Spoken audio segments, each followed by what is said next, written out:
Hey, deserving listeners, Love is Blind. Let's watch. I understand like falling in love is a risk. You're risking heartbreak. I understand that.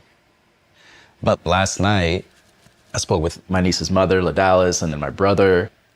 We had a long conversation about my previous marriage, just talking about this decision, and I learned about things, and I just learned that my ex was like hurting much more than I realized after that divorce, and I'm just scared. He is now clarifying that he talked to, it sounded like some family members, and he found out that his ex-wife was hurt more than he realized, and it's sad for him. So if I was to take a guess, he was talking with his support system about, oh boy, there's this wedding coming up and I really want to, but I'm also scared and I don't know. And he, at some point, is learning about, or it's being emphasized in his mind or communicated to him that his ex-wife was particularly hurt about the breakup, and he's worried about doing that again. And what I'll say is that under most circumstances, if I heard this from someone, I would interpret it as someone who just isn't ready. And that's okay. Under normal circumstances, they would just continue dating because they're in love and they're wanting to get married, possibly, right? She wants to. He's maybe more on the fence. The other thing that I would think if I heard this is that he actually is way more on the fence than he's willing to admit or willing to communicate to Marissa, and is trying to, people will do this when they want to break up or they are breaking up and they're communicating to the person they're breaking up with. They will commonly try to, there's a number of different motivations at play. One is that they want to communicate because when they're away from, because I'm guessing, given where this is headed, I think prior to talking with Marissa, he probably was more resolved to, discussing the possibility of breaking up more so than he's giving a vibe right now. Otherwise, that's usually the case. You're like, okay, I've got to have the conversation. And then you have the conversation and you get scared of hurting someone's feelings, or you start to become convinced by the other person. And while we're on that little asterisk is that she's trying to convince him. She's like, hey, don't listen to those other people, or, love is about taking a chance and that kind of stuff. I understand that. I don't recommend, if you're ever in a situation like that where your partner is struggling with commitment or struggling with taking the next step or something like that, I would recommend that at the very least you listen to them without trying to influence, because you really need to know what's going on in their head. And if you start to push them, then at the very least it will just delay the inevitable. I mean, maybe you can convince someone, but you're either in it or you're not. And there's not an argument that can be made for it. I understand the impulse and you want to fight for it. And maybe there's a little bit of fighting, but maybe it would be more just emphasizing where you're at and saying look, if you're on the fence, then you're on the fence. But I'll tell you, I'm not on the fence, and I want to be with you, and I can totally see us working, and da-da-da-da. But to try to change their mind, if their love for you is that tenuous or influenceable, then it's not going to last, right? So there's that. But the other thing is that I will see people do this. They'll try to grab onto certain cornerstones to convince the other person that the relationship has problems or that it's not a good idea. And this isn't going to go over well with her, right? That he's going to say, I'm really thinking about not getting married or not even having a wedding because of how hurt my ex-wife was. But what does that have to do with us? That doesn't have anything to do with us. So I think so my point is that there's a lot of motivations. One motivation is you want to communicate. Another motivation is that you don't want to just hurt the other person's feelings, or you want to minimize it, right? So you might grab onto these other, because this isn't directly hurtful to her. I'm guessing there's things in his head, things that he talked about with his support system that are, in his mind, more hurtful to Marissa. Things like, I just don't think that she's my one, or there's these two things that about her that just really get under my skin, and I don't think that's going to work, or I don't feel that chemistry or that magic that I've felt with previous partners. And for people, they will typically not want to say those things because they don't want to be hurtful.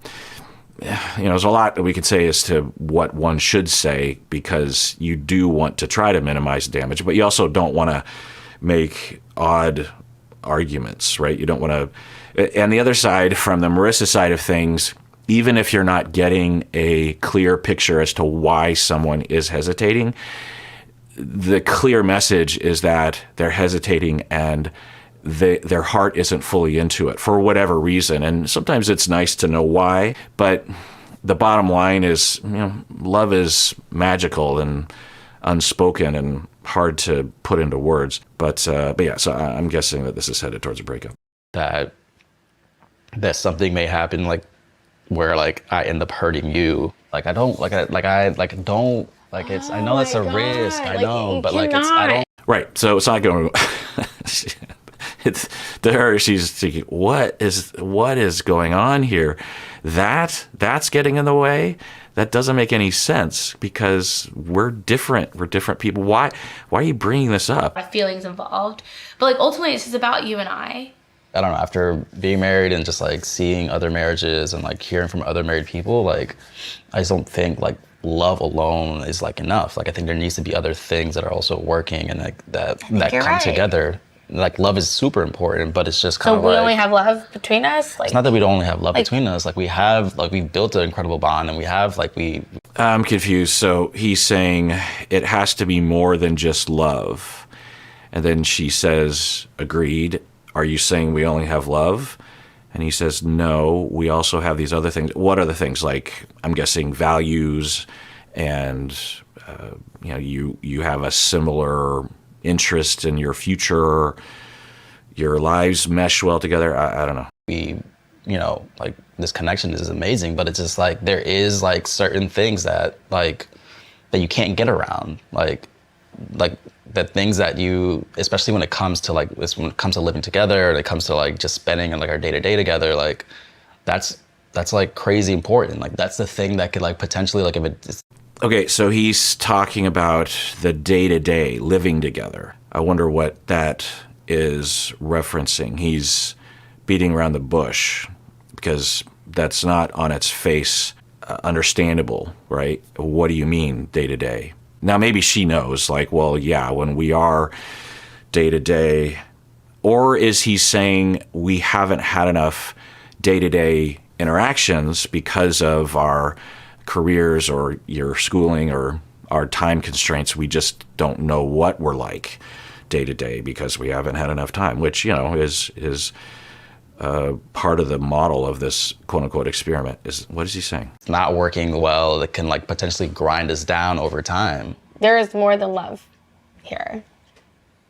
I haven't loved the person that I've been seeing, like especially yesterday, but we talked about that. We talked about you needing your space. And I love you enough to understand what you need and like try to meet you. Okay, so they're referencing, sounds like a conflict or a discussion off camera about him needing his space. Okay. Often that's a topic in couples.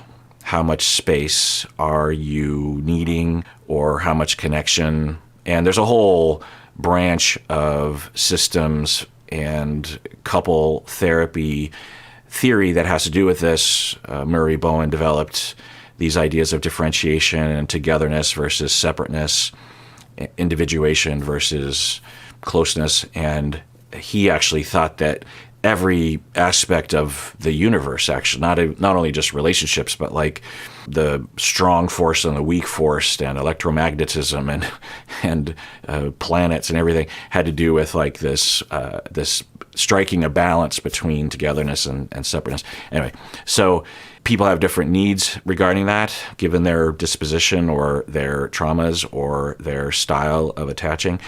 And it sounds like they had a conversation about that. So now I'm thinking that he is referencing, yeah, we have love and a connection, but when it's day to day, the sort of mundane, everyday life, we don't gel well. We have incompatibilities that might break us apart in the future. And I'm trying to figure that out, which if that's the case, I understand. Again, under normal circumstances, you just keep dating and see how things go. But under these circumstances, you are pushed to make a choice. That's caused me to make some wrong decisions in the past. I don't want to come back to this moment and be like, why was I led by my feelings? I've told myself time and time again, don't allow yourself to be led completely by your feelings. I need to be more logical about my reasoning. And so I don't want to get to that point where I'm I look back and I'm just fuck, I did. Yeah, I think he is not disclosing the full story because he's saying that he wants to follow his feelings, and in the past he would do that, and that ran him into some trouble. Now he wants to be, quote unquote, logical. What does his logic say? By implication, his logic, according to him, and there's a lot we could talk about in terms of bifurcating logic versus feelings, and also what constitutes, quote unquote, logic. Anyway, but it is a worthy way of thinking. And by the way, Murray Bowen, actually, that was his another part of his model was, if you ever hear me talk about differentiation, and there's different levels to it, different aspects of it, but differentiating between your feeling guidance system and your reasoning guidance system, or your, quote unquote, your logic or intellectual guidance system. And, whenever I'm talking about zooming out and looking at your feelings, your reasoning part of you is looking at your feelings. It doesn't mean that you disregard your feelings. It just means that you have the ability to kind of look at them for a second or longer and evaluate them, try to. But when people are undifferentiated, they don't do that, or they don't know to do it, or they can't do it, or they think they're doing it, but they're not doing it. So it sounds like what he's saying is, there's another part of me that when I look at it, away from my feelings, away from what my heart wants me to do, there's this huge reason or set of reasons saying, do not get married. And I wonder what that is.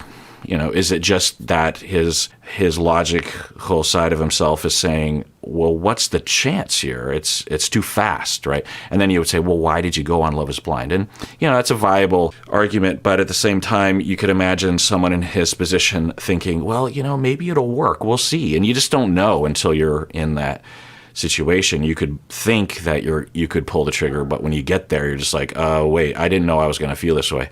Anyway, or is his logical mind identifying something else, something about her or about their relationship or something? Up to this point, no, I haven't felt like I've been making a mistake. But now, after having these conversations, I feel like there might have been moments or things that I was brushing aside, wasn't giving the priority to that I should have, because they are important.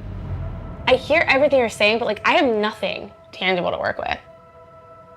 There are things that you brushed under the rug or thought weren't a big deal, but now are a big deal. Yeah, I think I understand what she's saying, which is what I was wondering. As he talks, I was wondering, does she know the concrete things that he's referring to? Because I don't hear anything concrete. And she just said, I hear you, but I don't have anything to work with here. What are you talking about exactly? And, maybe he doesn't know himself, but if he does and he's holding back because he's trying to be nice, or he's ashamed, or I don't know, or he's just confused. Sometimes people think they have articulated those things when they haven't. That's another undifferentiated thing, is that in your mind, you've had that conversation. You might have even visualized that conversation with this person, but you haven't had those, and you need to differentiate from the visualization or the intent or the fantasy to know that, oh, that didn't actually happen in real life. I need to actually have that conversation, or I can't operate on the assumption that that has happened, because it hasn't. It feels like it has because I visualized, so differentiation is involved in that too. Why? Just what? just us. Can I know about them? It's about your energy and my energy living and coexisting in the same space is what it is. That's as concrete. Most people don't have a ton of self-awareness or the ability to talk about it.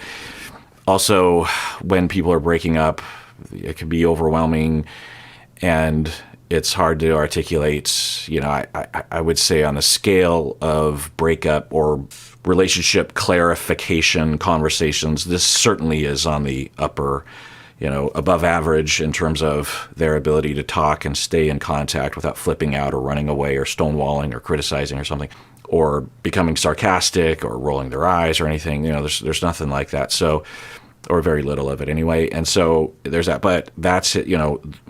Our energies. What does that mean? Maybe she knows what it means. If I was to take a guess, maybe he'll clarify. But if I was to take a guess, I would say that he is saying that we clash too often. That, the day, because he referenced day to day, and that conflict or that rub is worrisome to him. He thinks it will become an aggravant in their relationship over time, which is, could very well be true. And I also wonder if she either is just way more in love with him, so she overlooks it, or she could just be kind of used to it. The way that the family talked about her and the way that she talked about it herself is that she can be, I can't remember the word, stubborn or something. Maybe in her family, you can imagine with her mom that her sense of conflict or tension or having issues with each other, for her, she might feel like, well, no big deal. You just have it out and then you're done. And some people are like that. Other people, that can be really hard for them, and it can ruin their day and make them tense all the time. I could actually see the two of them having that difference. So maybe that's what he's talking about. Is your energy going to be like too much for me, or is it going to like make me feel, like overwhelmed? Is it going to be like too much for me? And it was great, like it was fine, like, in Cabo and everything else, but like. Yeah, I don't know. But what he just said, it was in line with my hypothesis about what he's talking about. That he's saying in Cabo, your hostility or your stubbornness or your calling me out of my crap or, whatever, just her energy around, I shouldn't use the word energy. It doesn't mean anything. I think that's what he's talking about, is that when she is upset and she communicates it, either at the intensity or the frequency or whatever, for him, it's overwhelming and it's hard for him. So it could just be that. It could just be an incompatibility of the sensitivity to that. If she found someone that came from a background that had that more in it, and it was more that he was more acclimated to it, then maybe everything could be fine. Or he's overly sensitive, or with couple therapy, this could be managed. It's been something I've talked with a lot of couples about, this very issue. Where they could meet in the middle more, where she could have different ways of communicating about it and maybe pick her battles, and he could have ways of calming himself down in those conversations, reassuring himself that everything is okay, instead of assuming like this is a huge day or whatever traumas that he comes from that would cause him to feel overwhelmed by those conversations. And we haven't seen, I think, the majority of what they're talking about right now, because they keep referring, even early on, like when they were with her family, they were referring to things that we didn't see. And it sounded like it was agreed, even by Marissa, that she can be real pointed or hostile. I can't remember the word for it. I think a lot of people like Marissa, and there's no incompatibility. You can certainly like someone that has that quality to them, but it's possible that if we saw the full range of their interactions, that people would be like, oh, Marissa does have some unfair jaggedness to her upsetness and her communication, or he's just grasping at straws. But if we take him at his word, and for her, this could be pretty hurtful, right? Because so this kind of explains a lot. If I'm right about this, which I can't know yet, is that he has been beating around this bush this entire time. That really what he has been talking about with his support system is when she gets upset at me, it's hard for me. I don't know what to do with it. It's very abrupt, or it's overly hostile, or it's scary, or it's too intense or something. And I've tried to talk with her about it or not, or she's just kind of that way. And she admits that she kind of has this problem, but it keeps happening. And I don't, and you know, when it happens, it erodes my motivation to want to be with her. And I don't know what to do. And then conversation, and yeah, a question from the support system might be, well, given the way that she is, let's say, you know, because this is a question that I'll ask people, is that with therapy and working, let's say that quality in your partner is reduced by 50%. Do you want to live with that person for the rest of your life if that were the case? And that's a bit of a litmus test. For some people, they'll say, yeah, if it's lessened, but even if it doesn't lessen, I overall, I love this person. I want to be with them for the rest of my life. Other people will absolutely say, no, even if it's 50%, I do not want to live with this person. I can't live with this person for the rest of my life with them being like that.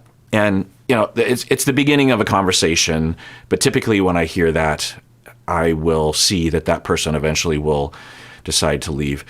So it sounds like that's maybe where he's coming from. And maybe he's being unfair. Maybe he's overly sensitive. Maybe he's blaming her.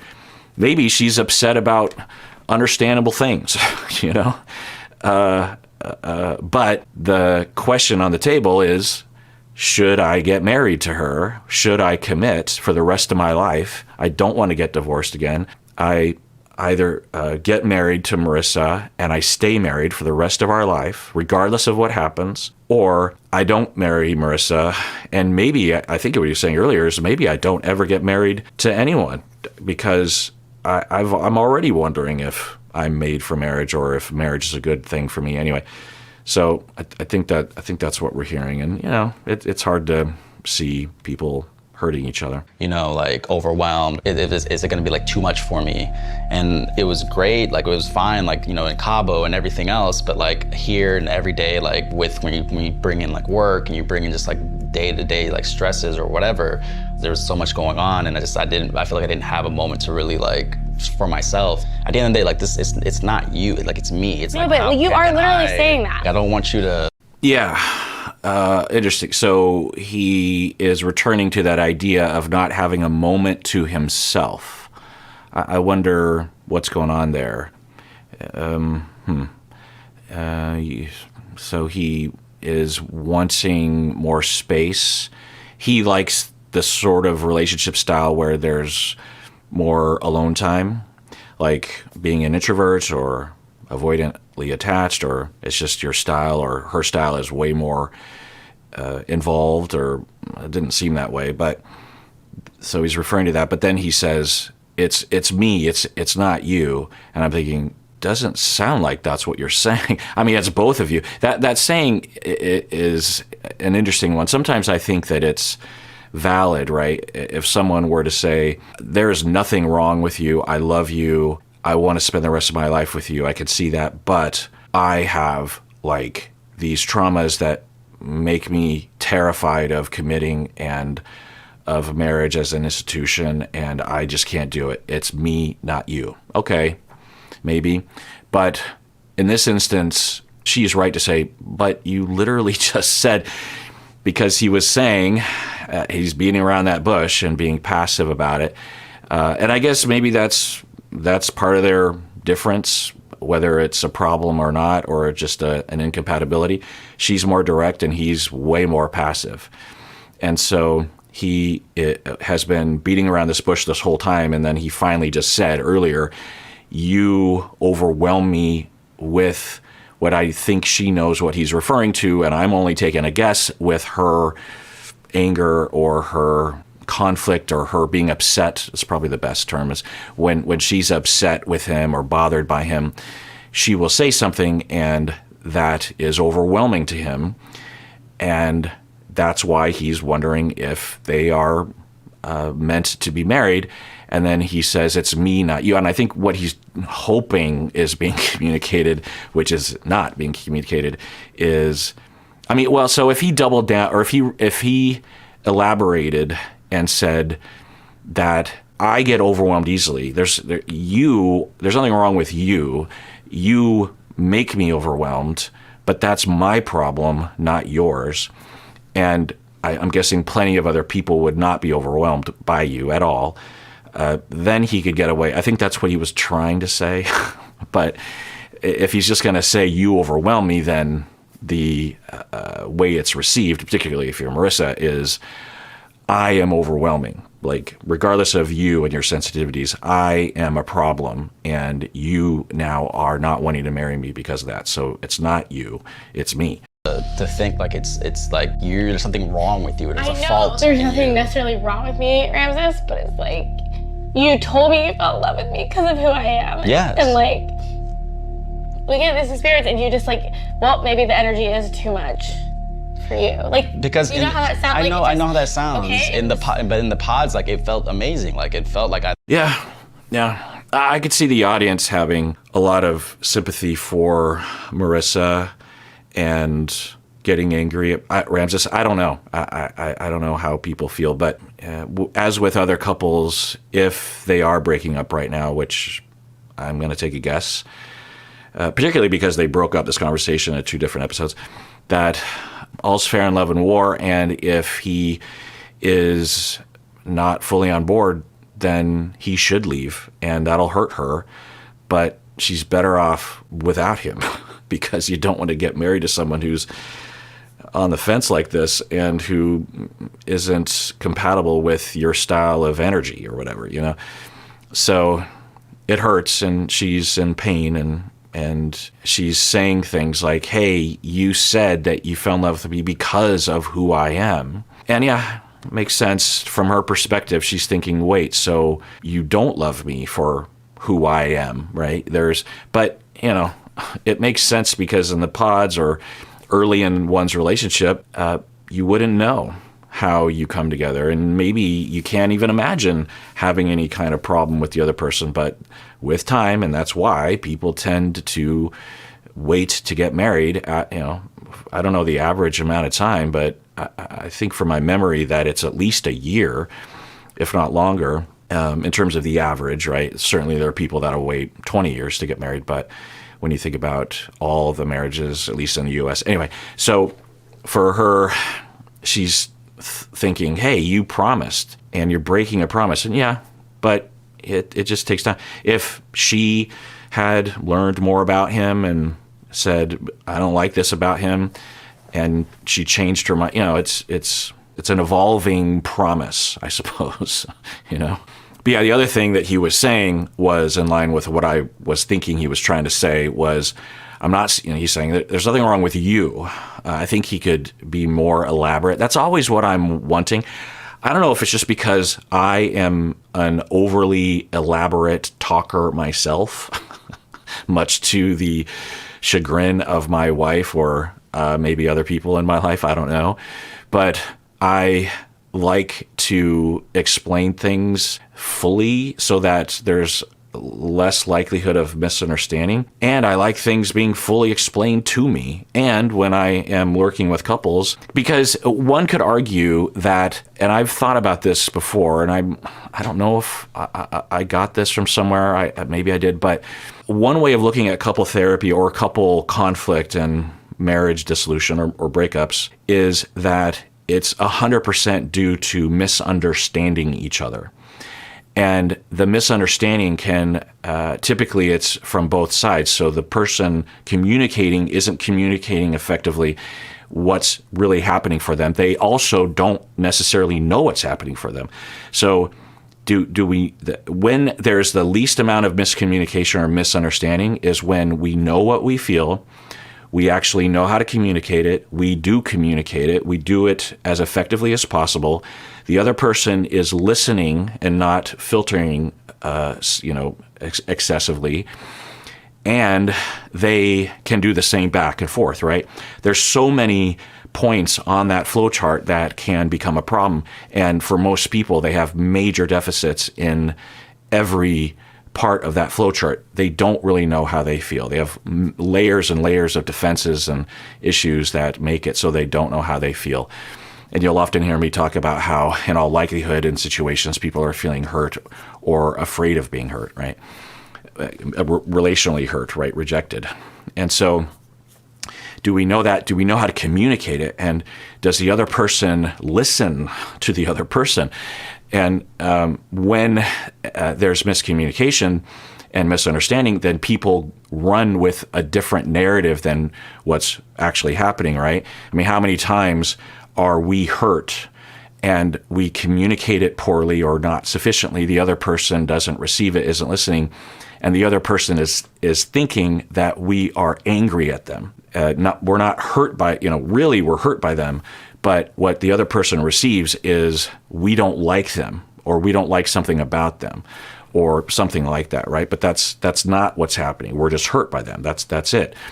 And so I wonder if when I'm watching the show that my preference for clear communication, and as a part of this, you don't have to constantly elaborate, but in important situations like this, which happen hopefully relatively rarely in a relationship, then it's very important to fully describe and elaborate what you mean, and that fully elaborate what's going on with you, which therapy can help with, by the way. I know how that sounds. Okay. But in the pods, like, it felt amazing. Like, it felt like I loved feeling your energy. Like, That's what every guy feels. They love the first couple months of dating me because it's great. The energy is just so fucking great. When people say that on the show, it just breaks my heart. Yeah. If that's true, or that's a viable narrative that she has developed, and maybe there is something there, and the conclusion that is tempting for someone in this position which is common, regardless of how much self-esteem one has, it's very hard to have a lot of confidence in this situation because it's so important to us, and we try so hard in romantic relationships, and when they don't go well, it can just be so defeating, and it can become so pessimistic, and you can fairly easily develop a narrative along the lines of, there's something wrong with me. I can't, or alternatively, there's something wrong with others, right? But from the outside, and there's no way to scientifically demonstrate any of this, but the way that I see it, it's just, that's why we have all the love songs and the breakup songs and the art and the poems and, the rom-coms, going back since early history.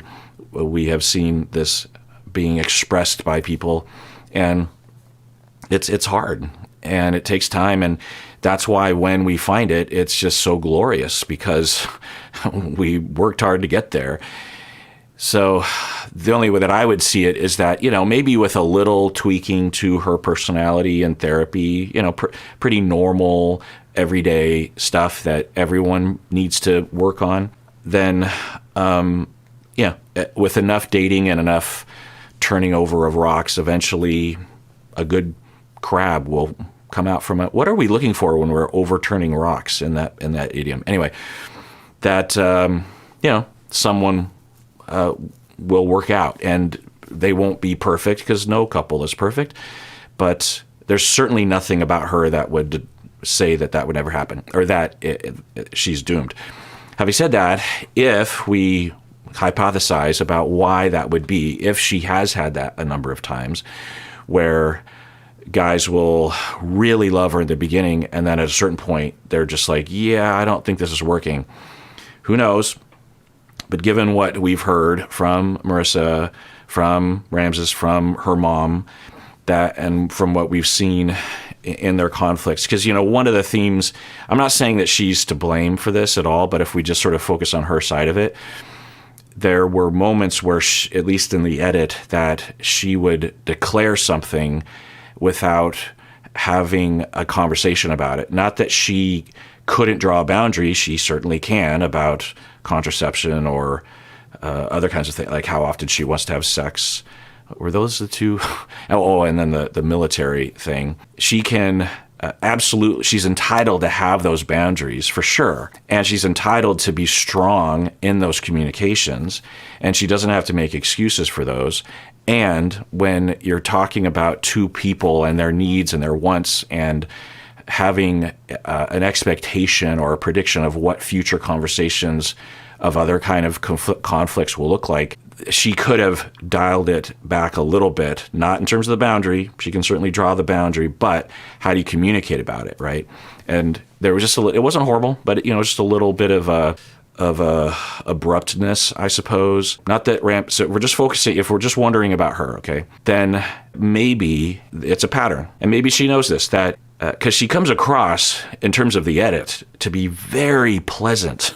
One of the most pleasant, easygoing, nice, smiley, laughing, go with the flow sort of person, which I have very tentatively hypothesized might be related to the dynamic that she had to develop with her mom, who we saw a brief glimpse into the way that the mom is. So we could imagine that Marissa would have to adjust for that while having some anger about that. And we kind of saw that at the dinner or the lunch with the mom, that when Marissa came back to the table, Marissa had this kind of pointedness towards the mom of just like, well, I don't need your blessing.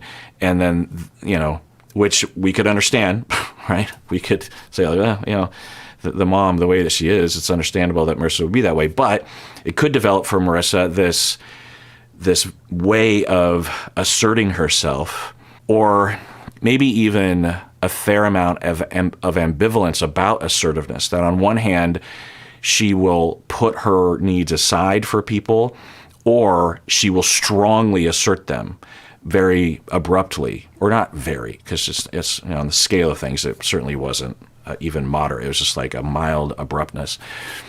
And that with dating situations in the beginning, people are just like, oh my God, you are so great. And I've never felt this way before. I feel safe, and I feel like you're easygoing, and it's just fun. And you're just amazing. We just have all this great time. And then that mild abruptness starts to come out, and there's a feeling there, or a hurt, or a fear of what this portends. And then there's a breakup. That would be my only guess as to what she might be referring to. Now, there's a possibility that if she just meets the right guy, which I'm guessing is probably true, that they would just be okay with that or roll with it or something. Because, it could just be that people that she has dated or people that she has liked have just not really just been ready, or haven't been the one, that kind of thing. But yeah, it breaks my heart when people say this, like, oh, it's happening again. That's exactly what other men have said to me, that they liked me in the beginning, they fell in love, and then after a certain amount of time, they're just like, yeah, I don't want to be with you anymore. And it happens over and over and over again. And you could see how this would fuel the problem, right? That you'd say, okay, next time I'm going to be super nice. I'm going to be super nice. I'm going to be super nice. I'm not going to be assertive. I'm not going to be abrupt. I'm not going to do that. I'm not going to, but you're suppressing, and you're pressing down on it. I talk with a lot of clients about assertiveness, and in brief, I will say that I developed a model of understanding it and explaining it to people, that there are 3 phases. The first most pathological phase of assertiveness is to have no assertiveness, and to not assert oneself, and to suppress one's needs, and to be hurt frequently, and to be stuffing one's feelings, and to be overly accommodating. The third phase where we want to get to is where one can assert oneself strongly and listen to the other person, maybe adjust, maybe not, but to have a conversation where you're listening to your needs, you're expressing them, you're asserting yourself, but you're not bulldozing, right?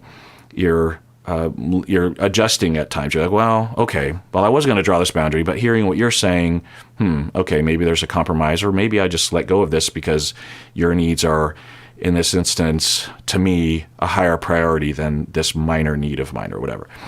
Well, the middle phase is usually the critical phase. The middle phase, typically, if not universally, that I find, is that people will go into what I might call like the terrible twos, because it is kind of that, or the terrible fours, and it's that developmental phase that a lot of kids will go through, in which they discover, wait, I can say no. I have power. And the kid will just start saying no to everything, even things that you know that they don't want to say no to. But the kid is trying on. And I'm not saying Merce's like a kid, or we all are kids on the inside. And with assertiveness, it's just a metaphor of seeing it. But so for adults, when they go into this second phase, they start to emerge out of suppressing themselves and accommodating. And it feels good. It's like, okay, I can finally like say no to people. But they don't have, it comes out fairly energetically, and they are really focused on one thing, which is don't suppress, don't suppress, don't suppress, don't overlook your needs, don't overlook your needs, don't, because that's what I used to do. I'm not going to do that.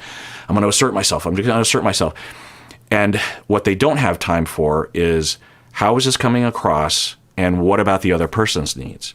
Because if they do that, they will slide back to phase one, and then they will suppress again. If they start thinking about the other person's needs, they will overly emphasize and weight the other person's needs, and they'll go like, okay, I don't have any, they'll slide back. So they almost have to, in a sense, psychopathically ignore the other person's needs, because it was overwhelming the other person's needs. And so they have to just bulldoze. And so when I'm working with people, either individually or couples, I will have everyone around them understand that that's the phase, and that if they want the third phase from that individual, they have to endure the second phase. Because if you don't endure the second phase, or it's not managed well, the person will slide back to phase one, and you don't want them to, no one wants them to do that. Unless their partner's abusive, which is a whole other kind of story. But so it's possible. We didn't see much, but I'll use this as a jumping off point, that there were some minor signs of that in the way that she was, that dichotomy in her about being extremely nice and accommodating and smiley. Remember when she was in the pods? And there's nothing wrong with that. It's a very, I like to be nice. I notice that I come from a nice family. I watch my family members when they interact with strangers or people who might be coming into our circle from outside of the circle, and I see that my family members will be very accommodating, and they laugh a lot. They'll just be like minor little jokes, and they'll be like, just to try to make people feel at ease. My older brother's like that. And so I like that. And we wonder if she, given her background with her mom and other kinds of stuff, if she does have kind of this on and off switch of just like, okay, it's time to assert myself. Bam, you know what I mean? And again, it's mild, but I want to be clear: the things that she was asserting herself about, she deserves to have. And if she were in phase 3, the same thing might have been asserted in phase 3. It just would have been done with a little bit more care, a little bit more conversation, maybe a little minor adjustment here and there, So, yeah, I'm just wondering, does she deserve to have her heart broken? No. So I guess the question would be, if I could get Ramses or some therapist would talk with the two of them and say, okay, here's what I'm seeing. What if you entered therapy for the next 6 months and we worked on this? Ramses, how would you feel about that? And if he was just like, oh, wow, if there's a roadmap to tweaking these things, then yeah, that would be the best, because I love this person and I didn't know that we could do that, because I was just thinking that we would just suffer this way. And now that you've explained it, and we both agree that that's the thing, and I have my things, and let's work on that. And yeah, like, let's do that. Let's get married and let's do that. And Marissa's like, yeah, I want to do that. I want to work on these things with you. And I want to actually start telling some shit about you that I don't like. And Ram's just like, okay, let's do that. If that's possible, then this sucks, because you're watching two people who could work implode because they don't know that there's a way to work on these things. Or are we watching a scenario where he's just not really that in love with her and either doesn't know it or doesn't want to say it directly or something? I don't know. All right, well, tune in next time when I continue watching, and everyone out there, please take care of yourself because you deserve it. You really, really do.